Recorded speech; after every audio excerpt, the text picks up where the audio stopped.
So how does a college dropout with literally no family money end up as a financial titan, managing the fortunes of actual billionaires?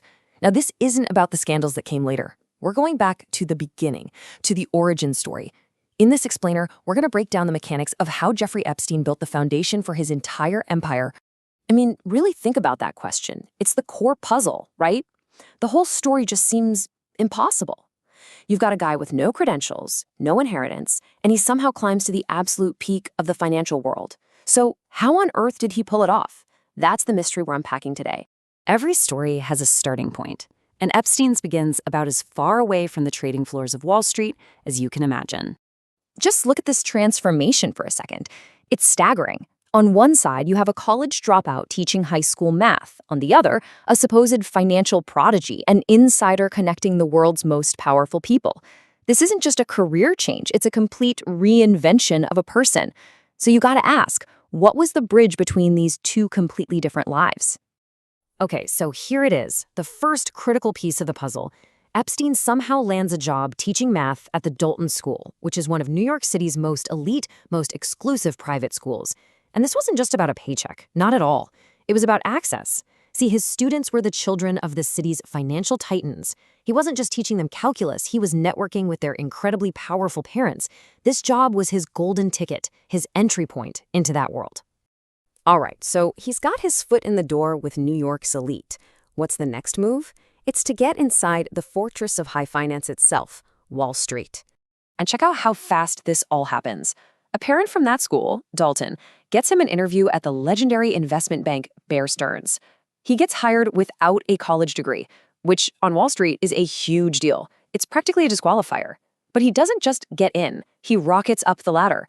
In just a few years, he becomes a limited partner, which is basically a senior owner of the firm. It was a meteoric, almost unheard of rise to the top. But look, charm and connections only get you so far. You have to actually deliver results, and he did. He specialized in this really complex and super lucrative field called arbitrage.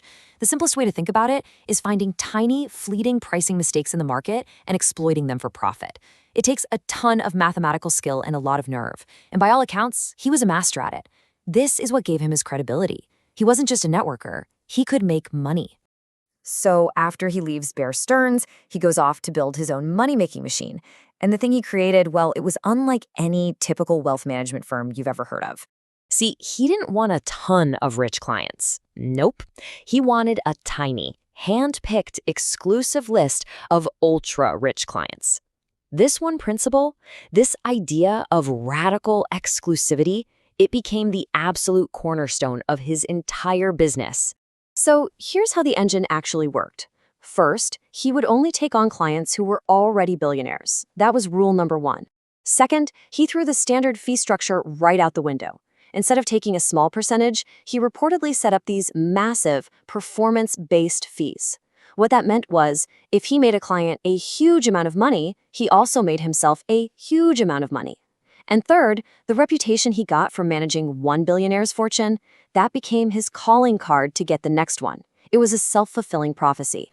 And that right there was the reported price of admission. To even be considered as a client for his firm, you needed a net worth of over $1 billion. I mean, that number alone tells you everything you need to know about his strategy. You see, that $1 billion rule wasn't just a way to filter clients. It was a seriously powerful marketing tool. It created this whole aura of mystique and genius around him. The logic was simple. If only billionaires could get his help, he must be doing something nobody else could. Okay, so money was pillar number one of his emerging empire. The other pillar, his personal reputation. And believe me, he worked just as hard on crafting his public image as he did on any financial deal. And he constructed this persona piece by meticulous piece. He wasn't just a money guy, no. He was the financial guru who hung out with Nobel laureates talking about theoretical physics. He didn't just manage your money, he solved complex problems for you. He positioned himself as more than a banker. He was your advisor, your intellectual equal, and the gatekeeper to a world only a few could enter. This quote, this just perfectly captures the image he was selling, right? It's a statement that's designed to elevate him from just a guy who provides a service to an absolutely indispensable advisor. He's saying his real value isn't just trading stocks, it's his brain and his network. And you can see how these two pillars just worked together in a perfect loop. The insane wealth from his firm gave him the resources and freedom to do whatever he wanted, and his carefully crafted reputation opened doors to even more powerful circles, which of course just fueled his business even more. So there you have it. By the late 1980s, early 90s, the foundation is completely built. He's got a powerful wealth generation engine on one side and a formidable personal myth on the other. He had actually done it. He had transformed himself from a math teacher into a billionaire whisperer. And that leaves us with one final and honestly kind of chilling question. When you've laid a foundation like that, with two pillars of immense, often untraceable wealth, and a reputation that gives you access to the highest levels of power, what kind of empire do you build on top of it? And what do you end up using that empire for?